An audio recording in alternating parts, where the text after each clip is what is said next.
Hey everyone, it's Rashni and welcome to week number, what week are we on? 9. Yeah, that took a long time, huh?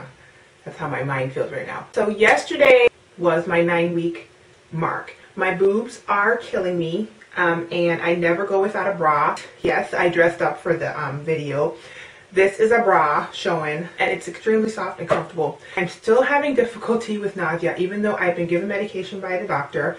I'll take it. It won't kick in 20 minutes in. I'll still be kind of lightly nauseous. And then all of a sudden, like 4 hours later, I'll be fine. So I don't really have an appetite for anything. I do have strange cravings. My most recent craving is for white chocolate. Food to me is a chore. Food is like, I make the food. Last night my husband made me salmon and I made just plain basmati rice. Today I had chicken and some pasta and veggies, and I mean, I'm eating really small portions, you guys, which is not the greatest. And I'm also kind of like, it's hard. I have to force myself to get the food in my mouth. I've been having a lot of problems drinking water as I sit here and drink tea. For some reason, tea and coffee are not bothering me. My doctor told me no caffeinated coffee anymore. And honestly, I haven't had coffee in 3 weeks because once I got really sick to my stomach, I had stopped eating everything. And since then, I just haven't done the coffee. But I am generally exhausted. Now it's improved a little bit, but it's like it's improved, but it's like I'll have these spurts of energy and I'll get up, do like 1 or 2 things, like unpack the dishwasher and, you know, whatever, unpack the dishwasher or do something else, and then I'm done. Like thank God that I was able to work from home the past couple weeks. I'm having absolutely no problem sleeping whatsoever. I can sleep on a dime. Depression and moodiness. I've been managing my own depression for years, sans medication. I did have meds back in the day, but I don't, like way back in the day, I don't do it anymore. Old kind of weighted, pointless, just everything feelings coming back and making it kind of difficult to even move through the day. I manage my depression with pretty simple means. I mean, in my mind, how I eat is one of the major things. How much sleep I get, right, is another major thing. I guard what I let come in my space, and with supplement, just very healthy kind of that kind of thing. And so I can see how I may have been letting some of those things slide. And one of my major depression triggers is when I get sick, and when I get sick for a prolonged period of time. So obviously feeling sick like I have been for the past 3 weeks straight is not helping. That and the fact that it's winter now and it's dim outside. And even though I've never been a person to say that I deal with seasonal affective disorder, is that what you say? With SAD? You can't help but be, for me, I do kind of feel sad when it's cold. It's not even that I am really short on patience with what I consider to be foolishness. Now, a lot of times when there's foolishness in my life, I just kind of I find a way to eliminate it from my life.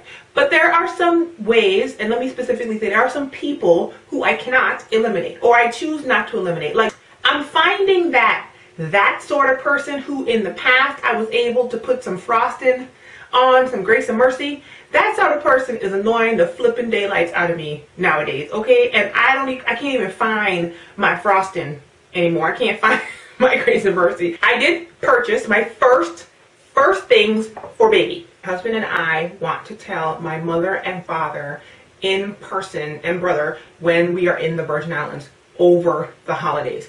So because of that, we're just gonna give them Christmas gifts that have to do with like grandparenting. And I got a couple some onesies, and then I got this book for my mom, and we're just gonna let them open up the package and figure it out. First thing I bought is this book. And I bought it because I love the title. It says, I Loved You Before You Were Born. And it's by Anne Bowen, illustration by, what is that? Greg Shed. She always says this thing about how some kids come into this world and nobody wants them. And she says some kids, people are anticipating them and waiting on them, and they're not here yet. And that was her kind of way of trying to guilt me, you know what I mean, into having some babies. But still, the sentiment was, you know, she's waiting on this kid. She loves them so much. Where are her grandkids? You know, like, she like pre-loved them is what I got out of that. So when I saw this book, I was like, that's perfect. be part of my mother's reveal on Christmas Day. So if you guys happen to have heard some loud screaming in a Virgin Islands accent coming from the south of you or wherever you are in the world, that would be my mother. So that's it. And weight and belly shot. Yep. Losing weight. Okay, 181.2. This is ridiculous. I'm telling you, this morning sickness is whooping my tail. Anyway, here we go. 9 weeks pregnant. Don't look any different. Now, I don't notice any difference. I see some fullness right here. That fullness was there before. So, if that's baby, I'd be shocked because, really, I think that looks like the regular flab. Difference. There's the front. Boop, boop, boop, boop. Okay, but let me not. And then there's that side. All right, got that tape measure. Just a little bit under 35. So like 34 and, let's see, 1, 2, 3, 4, 5, 6, 7. 34 and 7/8. So 34 and 7/8. So there you have it. 9-week tummy. I don't see anything. I see some muscles like I was working out or something, but I ain't worked out in years. So anyway, there you have it. Boop. Okay, now bye for real, you guys. Bye.